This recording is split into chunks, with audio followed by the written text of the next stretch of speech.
इस पृथ्वी पर हर एक मनुष्य का एक दूसरे से अलग होने का साफ सा मतलब होता है कि उसके पीछे उसका प्रारब्ध जुड़ा हुआ है। और प्रारब्ध इंसान का तभी जुड़ा है कि उसके मल्टीपल बर्थ हो रखे हैं, मतलब वो बहुत बार जन्म ले चुका है,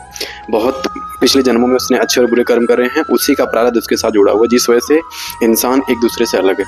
क्योंकि अगर प्रारब्ध नहीं होता और भगवान को इंसान डायरेक्टली बनाना होता तो सबको डिफरेंट क्यों बनाता, सबको सेम बनाता, क्योंकि वो किसी के साथ पार्शियलिटी नहीं करता।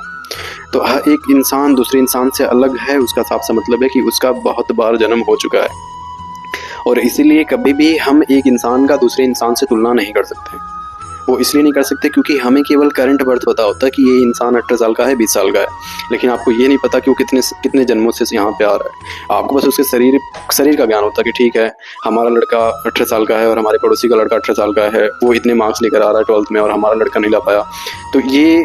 सबसे बड़ी अज्ञानता है, क्योंकि आप एक मनुष्य का दूसरे मनुष्य से कंपेरिजन कर ही नहीं सकते, क्योंकि आपको हमें जो हमारा मनुष्य की जो मतलब हमारा जो ब्रेन है उसकी जो स्मृति होती है वो केवल करंट जन्म की होती है, वो मल्टीपल जन्म का नहीं सोच सकता। इसलिए हमें जब जिस बात का आइडिया ही नहीं है कि कितनी बार से जन्म ले रखा है या फिर इसने कितने अच्छे और बुरे कर्म कर रखे हैं और कौन सा प्रारब्ध उसका कहाँ पे वो फिट बैठ जाए जहाँ से वो आगे चला जाए, या फिर कौन सा बुरा कर्म उसके साथ फिट बैठ जाए जिससे वो पीछे चला जाए, इसलिए किसी भी इंसान का हम इंसान से तुलना नहीं कर सकते।